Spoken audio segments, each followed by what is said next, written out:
Le président tchadien Mahamat Idriss Déby Itno a reçu il y a maintenant 48 heures Madame Marine Le Pen, présidente du Rassemblement national. À l'occasion de cette visite, d'ailleurs, on a vu Madame Le Pen sortir de l'avion présidentiel de la République tchadienne. Tout d'un coup, se sont formés au minimum deux camps. Un camp qui dénonce la poursuite de la politique france-africaine et ce qui serait une contradiction avec la rupture récente des accords de défense et de coopération entre le Tchad et la France à l'initiative de la partie tchadienne, dirigée par le maréchal président Mahamat Idriss Déby Itno. Ceux donc qui crient à la trahison de cet élan panafricaniste, et puis d'autres qui, au contraire, appellent à la raison et à examiner la situation concrète, non seulement du Tchad contemporain, mais de la France. Je suis intervenu pour demander à l'opinion d'être attentive à la rationalité, à la logique et à l'intelligence tactique et stratégique déployée par le président tchadien dans cette affaire.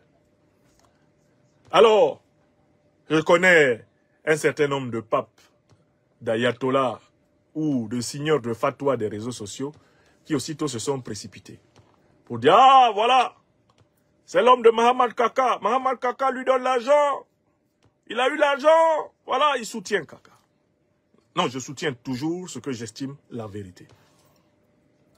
Donc, je vais vous expliquer pourquoi le président tchadien Mahamat Idriss Déby Itno a tout à fait eu raison d'accueillir Madame Le Pen. C'est de la grande diplomatie. Et ça va être bénéfique au Tchad. Je vais l'expliquer. Pour ceux qui veulent comprendre. Pour ceux qui ne veulent pas comprendre, bon, leur place n'est pas dans mes réseaux sociaux. Qu'ils aillent écouter ceux qui leur répètent sans cesse la même chose. Et qui jamais n'affrontent la difficulté du réel. Premièrement, au niveau du Tchad, notamment après l'assassinat de notre frère, regretté, Yaya Djilo Djeroumbéchi, le président Mahamat Idriss Déby Itno n'a plus d'adversaire de taille. Il a gagné toutes les élections. D'ailleurs, il a été félicité en cela par celui qui était un temps devenu son principal opposant, Succès Masra, que nous avons utilement appelé échec. Il a réussi à faire de celui qui a été devenu son principal opposant son premier ministre. Il a réussi à l'amener à montrer, par sa propension opportuniste, qu'il n'était pas digne de la confiance du peuple tchadien. Et une fois qu'il l'a vidé de sa substance, qu'il l'a vidé du reste de crédibilité qu'il pouvait avoir, Mahamat Idriss Déby Itno a déposé Succès Masra sur le banc de touche de la politique tchadienne sans bruit. Donc, du point de vue de toutes les familles politiques présentes au Tchad, il est désormais le président légal et légitime du Tchad. Cela est sorti de la bouche de Masra Succès lui-même, qui a dit qu'il reconnaissait les élections législatives après avoir boudé la présidentielle qu'il a fini par reconnaître. Mieux, je tiens à vous rappeler que le même monsieur Masra Succès avait prévenu quand il était Premier ministre qu'il avait entièrement confiance en l'organe électoral, qui s'appelle comme de juste au Tchad, l'ANGE, Agence nationale générale des élections. Masra Succès, alors Premier ministre de Mahamat Idriss Déby Itno, nous a dit ici publiquement que lui, il avait entière confiance en l'ANGE. Bon, l'ANGE lui a donc donné le résultat qui dit que il a perdu la présidentielle. Par la suite, l'ANGE a donné le résultat qui dit que, très bien, eh bien, Mahamat Idriss Déby Itno et son parti ont massivement, le MPS, ont massivement gagné les législatives. Donc, il n'y a plus de débat. À l'intérieur du Tchad, toutes les familles politiques présentes sur le terrain reconnaissent le maréchal Idriss Déby Itno comme étant le chef de l'État, président de la République. Alors, nous qui sommes placés à l'extérieur du Tchad et qui regardons la quasi-unanimité des classes, des figures de la classe politique tchadienne reconnaissant M.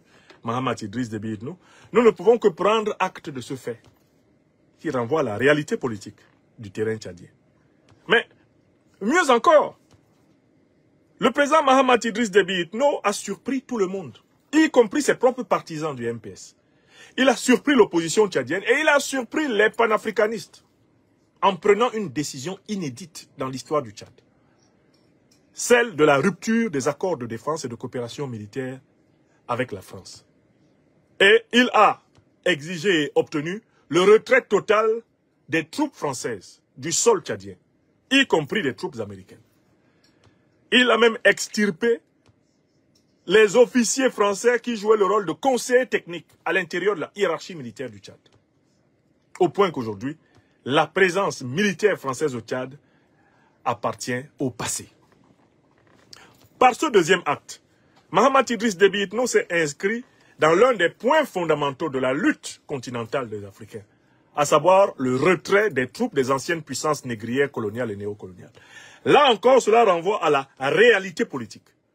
Que l'on l'aime ou qu'on le déteste, qu'on lui en veuille ou pas, Mahamat Idriss Déby Itno a mérité son grade de maréchal quand il a dénoncé les accords de défense et de coopération néocoloniale et quand il a obtenu, jusqu'au 31 janvier 2025, tout le monde a vu le départ de l'armée néocoloniale française du sol tchadien. Ça, tout le monde l'a vu. Personne n'a oublié qu'il avait été installé à la tête du Tchad par la dynastie familiale. Personne n'a oublié qu'un certain 21 avril 2021, le président français Emmanuel Macron, après la mort de l'ancien président tchadien Idriss Déby Itno, père du président actuel Mahamat, le président français en personne était venu introniser. Et alors des centaines de Tchadiens étaient morts, tombés sous la violence du pouvoir. Le président français lui-même était venu introniser l'actuel président tchadien, Mahamat Idriss Déby Itno. Et nous l'avons dénoncé. Et si c'était à refaire, nous dénoncerions encore. Seulement, cette fois-ci, c'est celui qui a été logé qui a délogé celui qui l'a logé. Pourquoi voulez-vous que les Africains crachent sur leur bonheur? Quand celui qui a été logé par la puissance néocoloniale déloge militairement la puissance néocoloniale, pourquoi voulez-vous que les Africains ne s'en réjouissent pas? Il s'agit d'un retournement de la dialectique du maître et de l'esclave. Et c'est un bon point. Qu'on aime ou qu'on n'aime pas Mahamat Idriss Déby Itno, la dénonciation des accords de défense et de coopération et le retrait des troupes néocoloniales françaises et américaines du sol tchadien seront portés à son actif. Même si Mahamat Idriss Déby Itno doit partir en enfer, même en enfer là-bas, il aura les félicitations de Dieu pour avoir fait, à l'occasion de cette décision, sa volonté. Libérer le peuple tchadien de l'occupation étrangère. C'est donc cet homme-là qui s'est aussi positionné de façon amicale et positive envers les pays de l'Alliance des États du Sahel. Et ça, c'est un troisième fait incontestable. On peut critiquer le président tchadien pour les conditions dans lesquelles il est venu au pouvoir, pour la violence exercée contre l'opposition. On peut lui reprocher d'être héritier d'une dynastie, ok. Mais on ne peut pas nier un troisième fait. Il a refusé d'engager le Tchad comme base arrière de la déstabilisation, de la République centrafricaine au sud, alors que son père avait eu des complaisances en ce sens. Lui, Mahamat Idriss Déby Itno, depuis qu'il est là, les incursions à partir de la frontière tchadienne contre le Centrafrique ont considérablement baissé. Parce que N'Djamena a arrêté la politique de laxisme total envers les groupes qui déstabilisent Bangui. Ça, c'est un. De deux, on a voulu utiliser le Tchad comme base arrière pour déstabiliser le Niger, qui se trouve à l'ouest du Tchad. Les autorités tchadiennes actuelles ont refusé. Elles ont activement refusé de servir de base arrière à la déstabilisation de l'AES à partir de l'Est nigérien. Il y a une coopération sécuritaire, fraternelle, étroite entre N'Djamena et Niamey, caractérisée par les allées et venues des hommes forts des deux régimes, pour se prêter main forte contre les organisations terroristes. D'ailleurs, c'est la raison pour laquelle le Tchad, pour être puni de n'avoir pas servi efficacement de base arrière contre l'AES, a été livré aux hordes terroristes surarmées par leurs parrains otaniens et plusieurs fois l'armée tchadienne a payé de très lourds tributs. C'était des punitions. Et c'est l'une des raisons de la rupture des accords de coopération et de défense. Parce que les actes barbares posés par les mercenaires otaniens contre l'armée tchadienne étaient des punitions contre Mahamat Idriss Déby Itno pour avoir refusé de servir de marchepied pour que le Niger soit fragilisé à partir de sa frontière Est. Tous ces faits se sont déroulés sous nos yeux. Et tout Africain digne de ce nom, doivent prendre cela en compte.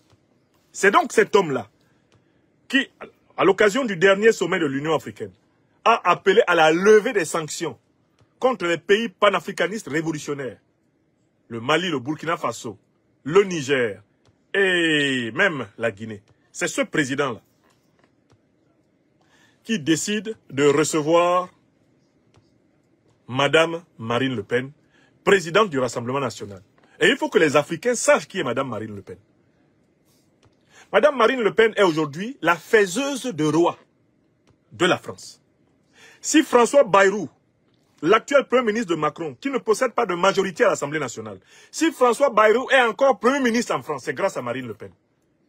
Parce qu'elle n'a pas demandé à sa formation politique, le Rassemblement national, de voter la censure. Parce que si le Rassemblement national avait voté la censure, puisque la France insoumise votait la censure, une majorité était obtenue pour faire tomber Bayrou. Et normalement, Macron serait déjà appelé actuellement à la démission dans les rues de France. Il faut que les Africains sachent que Madame Le Pen, comme vous l'avez vu en N'Djamena, c'est elle qui fait la pluie et le beau temps en France. Pour une deuxième raison, elle est à la tête du plus grand parti politique français, le Rassemblement national. C'est elle. Son parti politique est celui qui a le plus grand nombre d'élus en France actuellement. D'accord? C'est la principale force politique de la France. Elle est donc aujourd'hui, mieux qu'avant, en position de gagner la future élection présidentielle. Et on sait que la grande tendance en Europe, c'est la montée en force des partis souverainistes de droite radicale, d'extrême droite. Or, entre-temps, les dernières déclarations publiques du président Mahamat Idriss Déby Itno envers le chef de l'État français étaient des déclarations offensives et même contre-offensives. Après les déclarations dans lesquelles M. Macron disait que l'ingratitude est une maladie non transmissible à l'homme et que les Africains avaient été ingrats, avaient oublié de dire merci. Le président Mahamat Idriss Déby Itno fait partie des chefs d'État africains qui sont sortis en première ligne pour tenser les propos de M. Macron et lui dire que c'est du mépris et que cela ne sera pas accepté. Et que l'Afrique n'en est plus à se laisser essuyer les pieds sur la tête par les dirigeants français. Donc, on est dans un contexte de tension entre le chef de l'État français, qui se considère toujours comme le bienfaiteur de Mahamat Idriss Déby Itno, qu'il a intronisé en avril 2021, et Mahamat Idriss Déby Itno. Ils sont en tension directe, parce que Mahamat Idriss Déby Itno lui a répondu frontalement que son mépris ne passera plus en N'Djamena. Dans ce contexte, Mahamat Idriss Déby Itno sait qu'il a deux adversités. Il a deux adversités certaines. La première, c'est son opposition.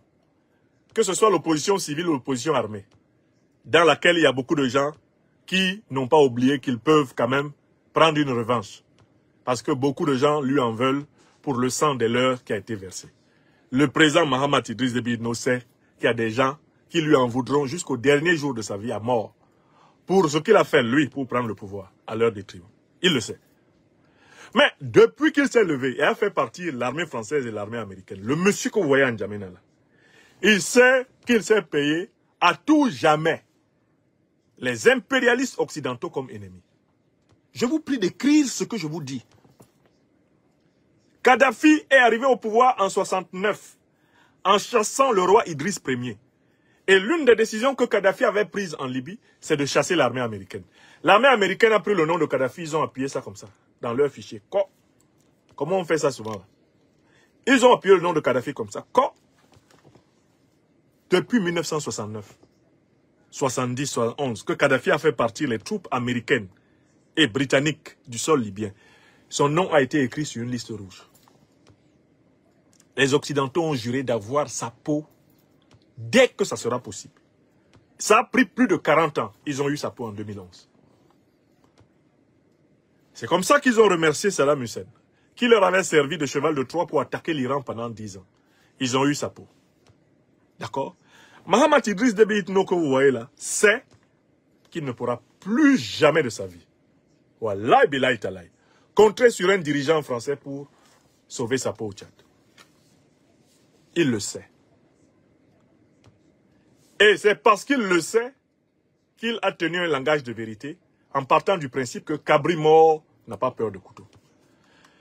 Du point de vue diplomatique, recevoir comme il l'a reçu Mme Marine Le Pen, c'était en réalité une manière de répondre à M. Macron pour lui dire qu'il conservait sa posture souverainiste et indépendante envers la diplomatie française actuelle, envers le régime français. En recevant Mme Le Pen, ce n'est pas à Mme Le Pen que s'adresse le message de Mahamat Idriss Déby Itno. C'est une réponse à Macron. Mahamat Idriss Déby Itno dit, in fine à Macron, je parle en France avec qui je veux, je parle en Afrique avec qui je veux, je parle dans le monde avec qui je veux. Mieux, je donne même mon avion à qui je veux en France. Et je ne m'en remets pas à l'Élysée. Faites tout ce que vous voulez, moi aussi je ferai tout ce que je veux. En réalité, du point de vue diplomatique, c'est un acte de défiance. C'est un acte de défiance qui est comparable à celui de Zelensky quand il y avait la campagne présidentielle aux États-Unis. Zelensky s'est levé pour aller soutenir la candidature de Biden. Il vient en visite aux États-Unis, il entre dans la campagne pour soutenir la candidature de la candidate de Biden, Kamala Harris. Les gens de Trump ont écrit ça et ils ont plié un doigt. Donc, très clairement, Mahamat Idriss Déby Itno dit au président Macron que lui, il ne compte pas sur l'amitié, la bienveillance et la gentillesse du président Macron.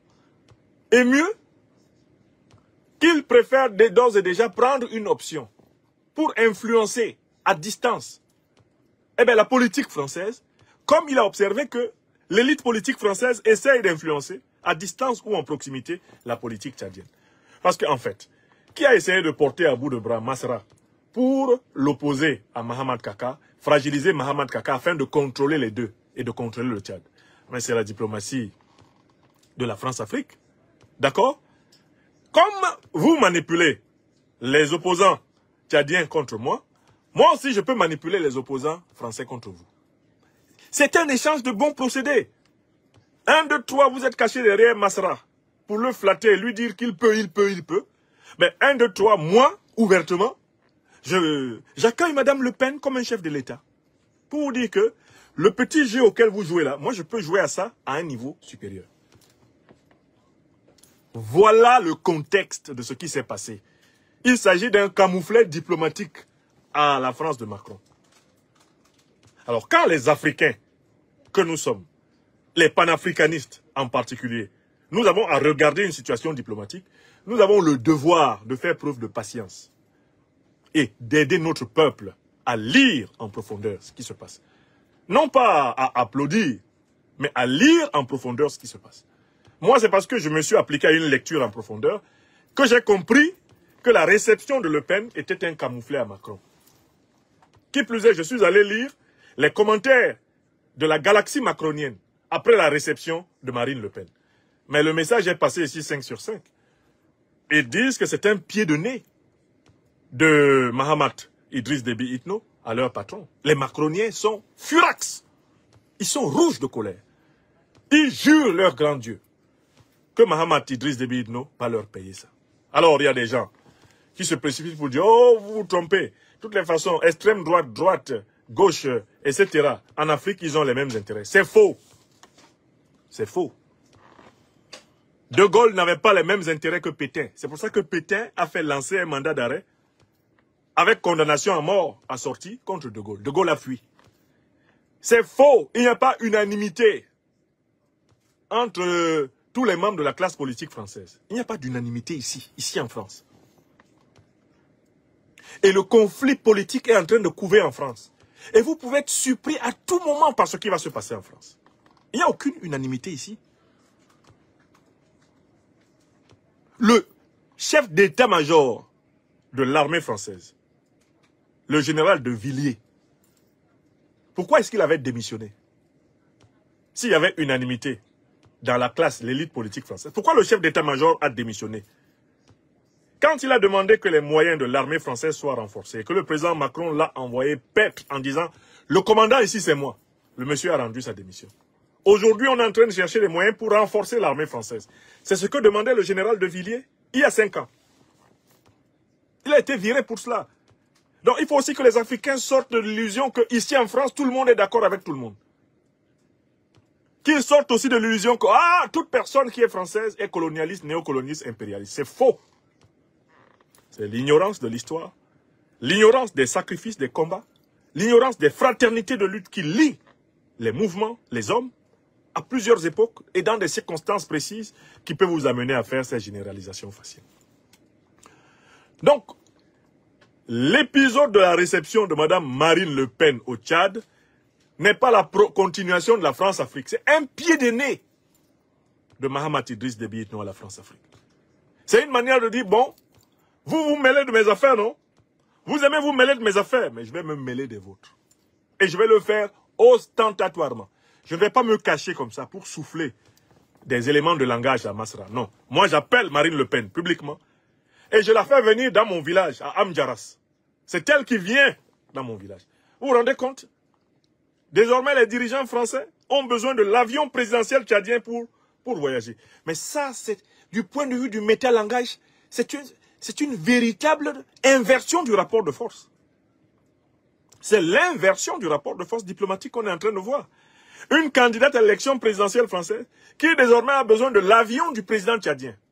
Si la France était dans ce consensus auquel vous pensez, si la France était dans cette bonne entente, si Mme Le Pen, qui est faiseuse de roi à Paris, était en odeur de sainteté à l'Élysée, en tant que principale opposante de France, ce serait élégant de la part de la République française de lui affréter un petit avion. Elle est dans la situation de chef de l'opposition, pratiquement. Et de principal partenaire du pouvoir. Normalement, la République devrait même lui donner un avion. Mais on est en train de la poursuivre ici. Elle a un procès qui lui pend au nez.